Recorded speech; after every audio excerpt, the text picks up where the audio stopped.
Alexandra, frage die Karten, zeigen mir einen Weg.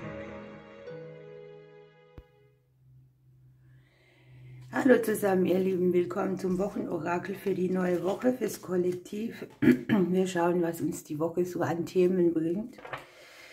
Ich habe hier schon wieder den nächsten Stress. Ich habe gestern entdeckt, eine Wand ist bei uns feucht, die also das ist die gegenüberliegende Wand der Dusche. Da muss irgendwas unten sein. Haben wir gestern mal den Schrank vorgezogen. Die ganze Wand ist nass. Jetzt, weil eben der Schrank davor steht, haben wir das gar nicht bemerkt und die Abflüsse sind auch frei.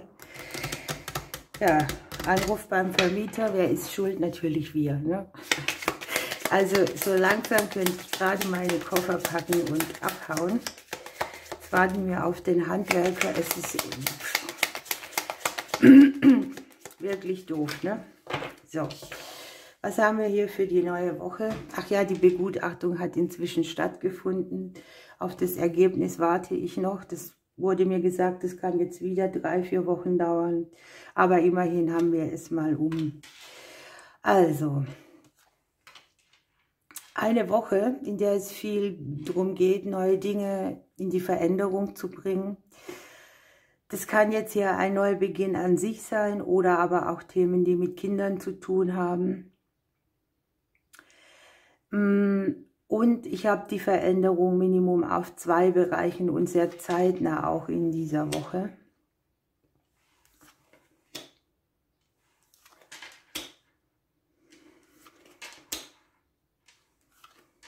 Das ist jetzt sehr schön, was ich hier sehe. 2, 4, 6, 8.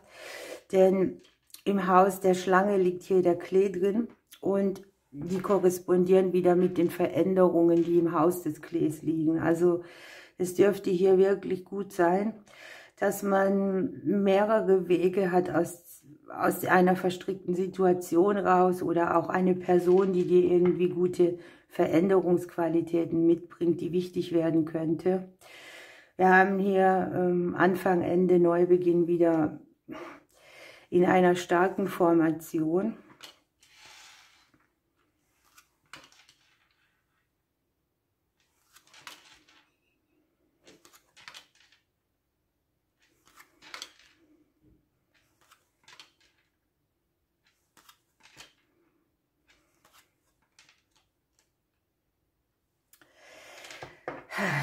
Die Veränderungen, die hier liegen, ja, das können Kleinigkeiten sein, die aber irgendwie auch Konflikte mitbringen. Zunächst mal, ich sehe hier so eine positive Aufregung oder auch so eine Art Unruhe, die da mitschwingt. Kann hier aber eine positive Aufregung sein. Das liegt hier im Hause der Blumen drin. Und in der Spiegelung ist einfach die Möglichkeit, sich eine neue Tür zu öffnen. Und zwar mit sehr viel Glück und Klarheit mit dabei. Es geht um unsere Lebensreise, um unser Vorwärtskommen. Ich sehe die Berufskarte im Haus der Sense drin. Es kann hier sein, dass man etwas verkürzt, etwas minimiert, einen beruflichen Konflikt auch löst und hier weiterkommt. Die Finanzen liegen auch mit dran. Die liegen hier im Haus der Guten. Hier gibt es vielleicht Konflikte im beruflichen Bereich, die mit dem Thema Finanzen zu tun haben, wo auch andere Personen involviert sind, ne? Das Kreuz liegt hier im Haus des Fuchses drin. Also hier wird man auch aufmerksam gemacht auf alle Dinge, die nicht mehr stimmen, aber wo wir eben zu tief in der Komfortzone sitzen, um etwas jetzt zu verwandeln, ne? Hier ist es eine Woche, die sehr viel Klarheit mitbringt. Plötzliche Bewegungen, auch schnelle Bewegungen, Richtungswechsel.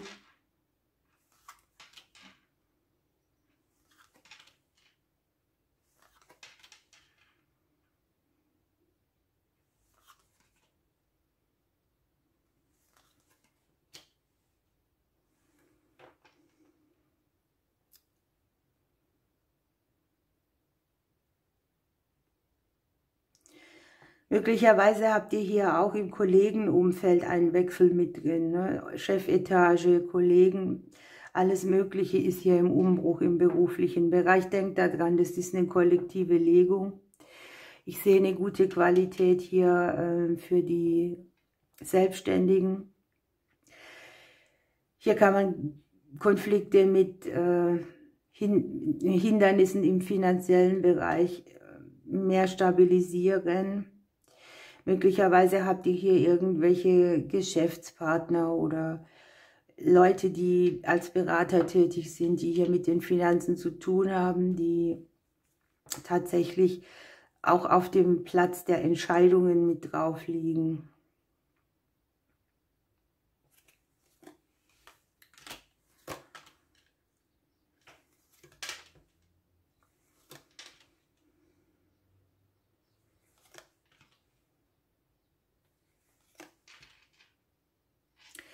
In unserem eigenen Haus liegt die Sonne drin. Ne? Und auch die ganzen Umbrüche, die von außen kommen, diese Themen, mit denen man ständig wieder konfrontiert wird, dass wir überlegen, wo haben wir Blockaden, wo ist der Energieverlust groß, wo flutscht mir irgendetwas raus, was ich vielleicht lieber hätte behalten, ja, an Energie oder an Themen. Wo verausgabe ich mich? Und es scheint hier so zu sein, dass wir wieder zu mehr Kraft kommen, dass sich Dinge, die auch belastend oder herausfordernd sind, besser lösen können. Ich habe die gute Nachricht hier, ja, die schicksalshaft gute Nachricht, die dann zu einer Veränderung führt, die wir benötigen, die auch wiederum zu wenden und Entscheidungen am beruflichen Bereich sind. Die Entscheidungen hier, die kommen von außen. Es ist auch so eine Sache, wo man sich mitdreht oder wo man eben auch durch Menschen, die irgendwelche Veränderungen vornehmen, selbst mitdreht, sozusagen. Ne? Wir selber liegen im Haus des Gegenübers drin. Möglicherweise haben wir viele Themen des Gegenübers auch mitzutragen oder wir müssen sehr viel investieren. Das Spannende ist jetzt, wenn du zum Beispiel Single bist, ja, dann hast du hier die besten Möglichkeiten, jemanden kennenzulernen. Das Pärchen guckt sich an, möglicherweise kommt man sich auch wieder näher oder macht gemeinsam irgendwie gute Dinge.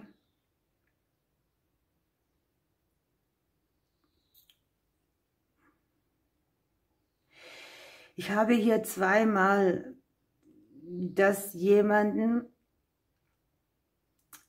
eine Person, die sehr hilfreich sein kann, die müsst ihr noch nicht kennen, ja, mit auf den Weg hilft, eine positive Veränderung ranzuführen.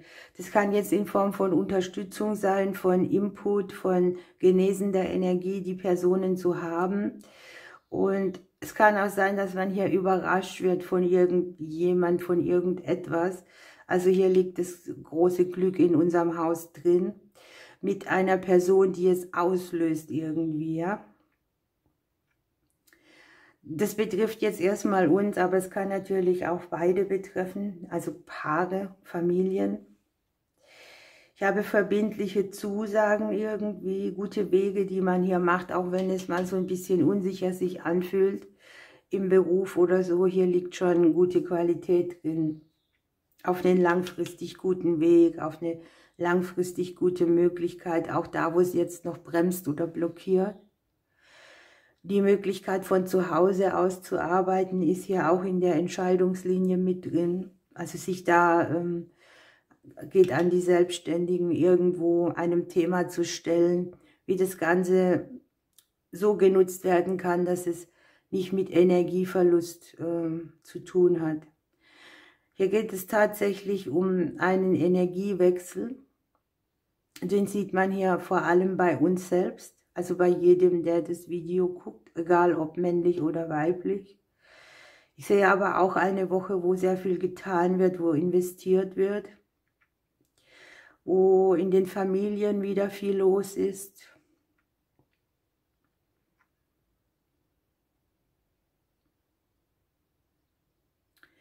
Ich habe so karmische Themen auf der männlichen Ebene drauf. Ne? Wir haben hier den Mann, den Hund, den Bären, das Leben, das Kreuz mit dabei, auch bei allem, was die Entscheidungen anbelangt. Und ich habe hier, dass wir finanziell irgendwie auch eine Warnung mit drin haben. Ne? Es macht einen klugen Zug, gucke Angebote genau an. Nicht alles ist am Ende ein Geschenk.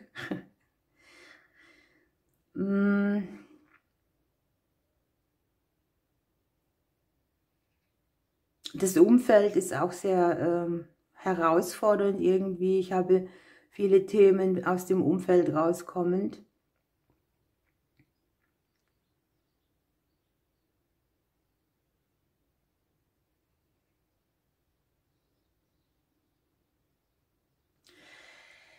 Hier liegt eine Überraschung irgendwie, eine Überraschung, eine plötzliche Veränderung, etwas, was sich offenbart auf sehr schnellem Weg, das vielleicht auch eine andere Bewegung mitbringt, eine Kurskorrektur, eine andere Richtung.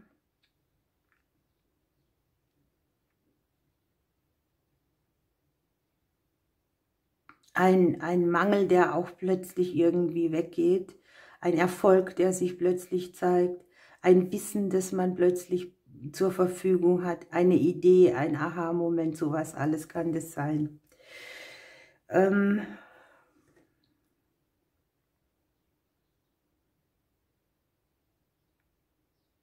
Ich habe die Nähe des Krafttiers oder des Geistführers, was auch immer ihr darunter versteht, oder nehmt wegen mir den Schutzengel auch hier sehr, sehr nah bei uns mit dran. Also wir sind hier verbunden, eingebunden, beschützt von oben.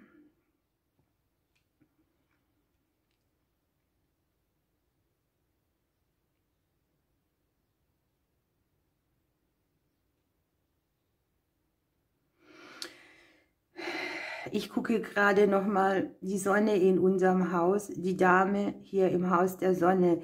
Das können jetzt mehrere Sachen sein. Ja? Entweder ist es wirklich eine Person, die sehr viel genesende Energie uns gibt, die uns mit Glück überwirft, ohne dass wir es erwartet hätten. Oder jemand, der einfach ins Leben kommt, der kann hier noch auch unbekannt sein, ne? Der tatsächlich Lösungen dabei hat, kurzfristige Dinge, Möglichkeiten, also ein Impulsgeber, der auf der verbindlichen Ebene, auch auf dem Beruf sehe ich das jetzt zum Beispiel, oder auch uns betreffend oder die Paare, ne, eine gute, verbindliche, harmonisierende Energie mitbringt.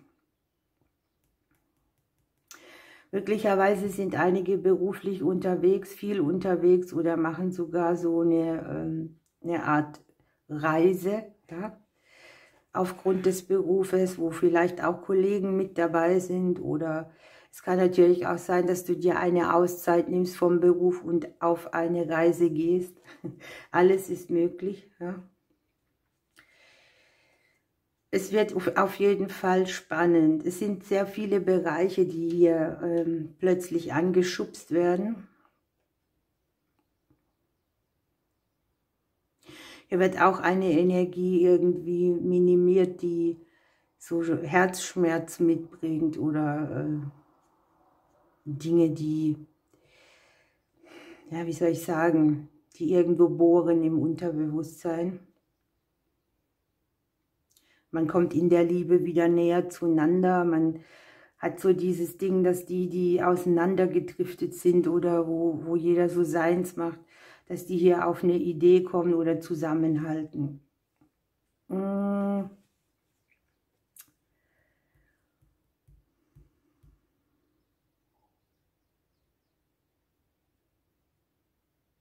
Für einige sehe ich auch das Verreisen oder das Zusammenunternehmen mit Kindern, zu Kindern. mit Kollegen, mit jemandem, der dir wichtig ist, und es wirkt ja alles sehr stabilisierend. Okay, gucken wir ein bisschen weiter.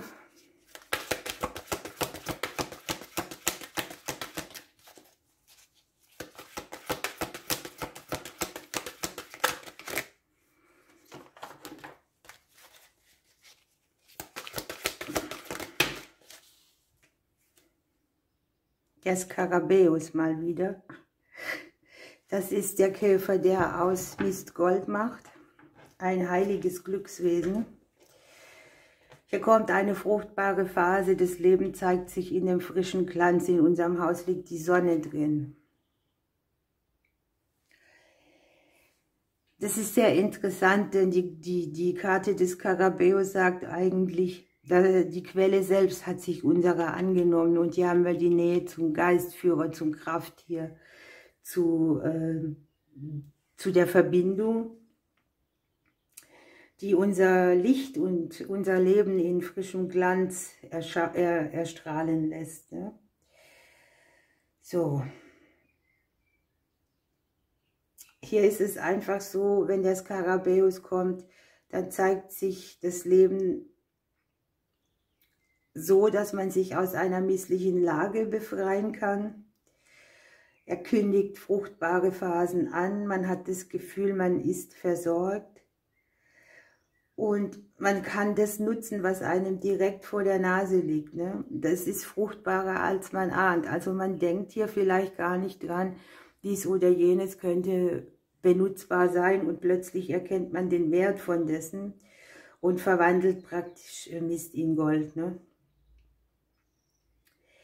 Wir sollen die Sachen, die Angelegenheiten, die uns beschäftigen, im Licht der Sonne, die Sonne liegt in unserem Haus, die Schlange liegt im Haus der Sonne, das sind auch die genesenden Energien, betrachten, abwägen und darauf vertrauen, dass wir gute Lösungen finden. Hier ist auch eine Woche, wo man vielleicht viel Eingebung hat, Visionen, Zeichen, und man kann die Dinge zum Guten wenden, aus Altem Neues entstehen lassen. Ich fühle mich verbunden, das wird zunehmen. Ne? Da, wo man so lost war oder so, das wird wieder stärker. Wir können aus dieser Energie tanken, auftanken.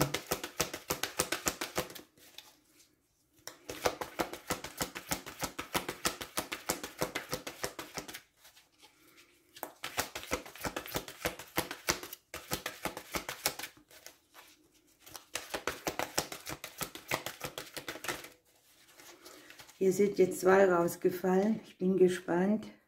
Die Dankbarkeit und die Familienthemen. Also hier zeigen sich die Ahnengeschichten der männlichen Seite an alle, die jetzt die Familienmitglieder nicht so dran haben. Ist es halt einfach auch die Wahlfamilie, die Stellung von jedem, das Gefüge, ne, in dem man leicht auch gehalten wird, wo jeder seinen Platz hat, die Rangordnung.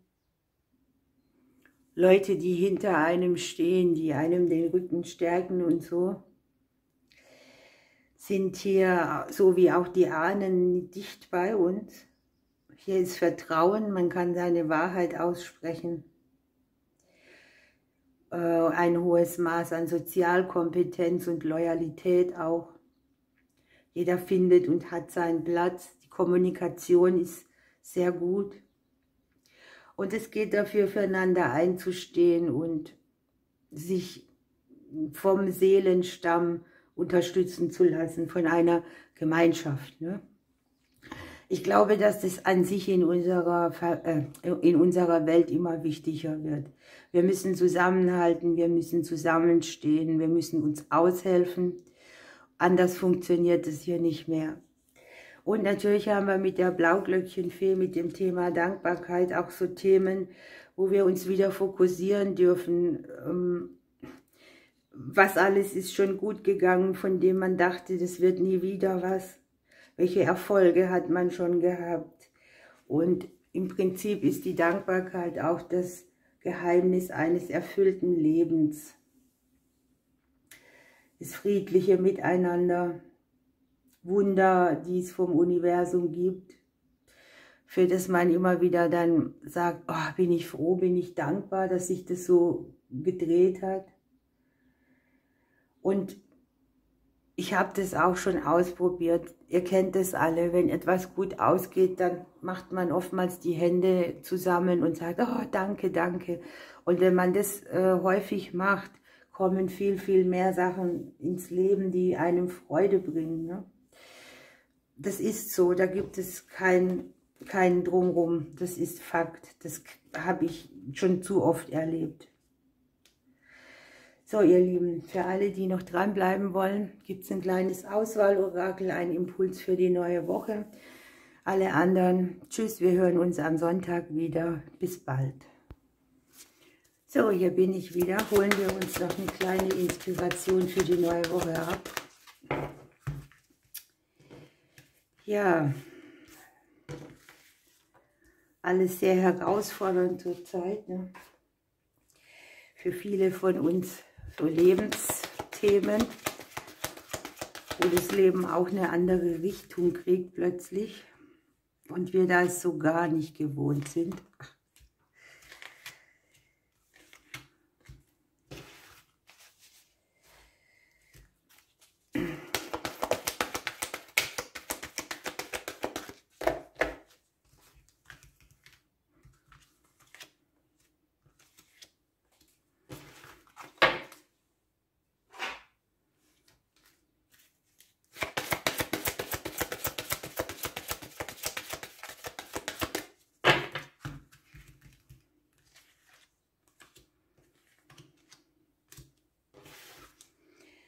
So, ihr Lieben, dann würde ich sagen, wir nehmen noch einen kleinen Engel und einen Glücksimpuls und dann drehen wir das Ganze um.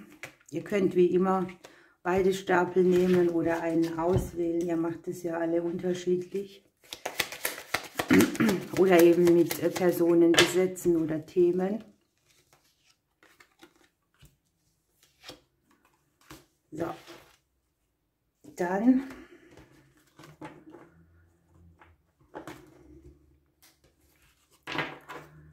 schauen wir.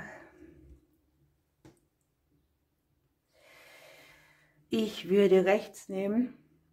Ich bin mir heute gleich ganz klar gewesen, dass ich das noch erleben darf. Okay, legen wir los. Wir haben, um Situationen zu heilen oder zu verstehen, dürfen wir hier unseren Standpunkt mal von anderen Augen her betrachten oder die Situationen von dem Blickwinkel der anderen. Das hilft sehr viel, ne? Auch wenn man Dinge eben nicht versteht und man fühlt sich mal in andere ein, dann versteht man auch die besser. Beruhige deine Nerven, dann bist du besser verbunden. Hier geht es um alte Ängste, die man so mitschleppt. Und man hat hier eine uralte Wahrheit, ein uraltes Wissen, das man annehmen darf, das uns selber auch hilft, Ängste loszulassen. Ich glaube, damit ist auch diese Verbundenheit gemeint, nach oben und zu allem. Und manchmal ist es auch so, wenn wir dieses Wissen weitergeben, hilft es auch anderen. So, der Holunder, das gehört zu dem Wissen, dass alles miteinander verbunden ist, dass das die Ewigkeit jetzt ist, dass alles zusammenwirkt und dass das, was wir heute denken, unser Morgen gestalten wird. Und wenn wir jetzt mit Liebe leben, dann wird es in Zukunft auch unser Morgen sein, sozusagen. Zeige deine Individualität, das wahre Selbst möchte strahlen, man darf sich nicht klein machen oder man soll sich auch nicht anpassen. Und hier auch wieder die Information, die man so braucht für die Dinge. Wissen einholen, sich mit Büchern beschäftigen, alles, was man an Infos braucht, eben erlesen, erfragen. Und das eben auch noch, wenn man vor einer Entscheidung steht, dann eben den Rat einholen. Wir haben ja etwas Ähnliches. Der Kopf denkt, der Bauch lenkt, das Herz weiß, das ist es, ne? Alles miteinander. Wenn alles im Einklang ist, dann magst du vielleicht sehr individuell sein, aber genau das ist deine große Chance. Wir haben die helfenden Hände, hier kommt Unterstützung. Und die Vögelchen, was sagen die noch? Der Hausrotschwanz. Ich bringe dir Klarheit, intuitive Gabe und Heiterkeit. Wenn das Leben wieder einmal den Zweifel hereinspült, dann halte inne, berühre den Zweifel und dann gib dem Vertrauen Platz. Ist für mich auch so eine Energie, wo man sich nicht komplett fallen lässt, sondern wo man weiß, okay, ich bin verbunden, ne? Ich lasse mich da nicht rein, ich bleibe oben, ich stehe auf. Gut, gucken wir uns die andere Seite an.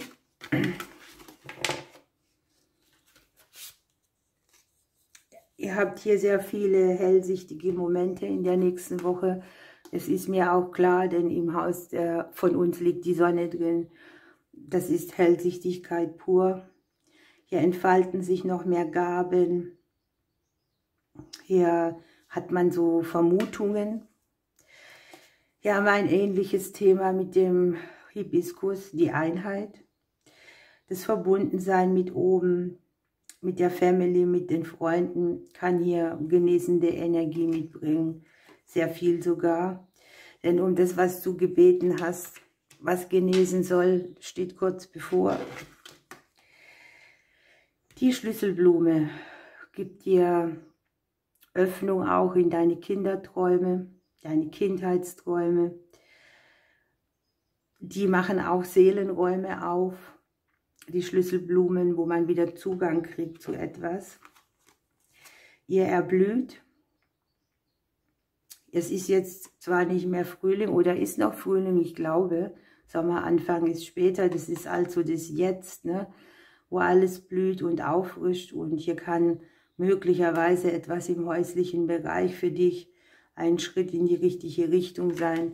Ein Umzug, eine Veränderung, etwas, was du dir neu gestaltest. Kein Tag muss grau sein, hol dir die Farbe selber. Und dein Schutzengel begleitet dich die nächste Woche. Die Vögelchen.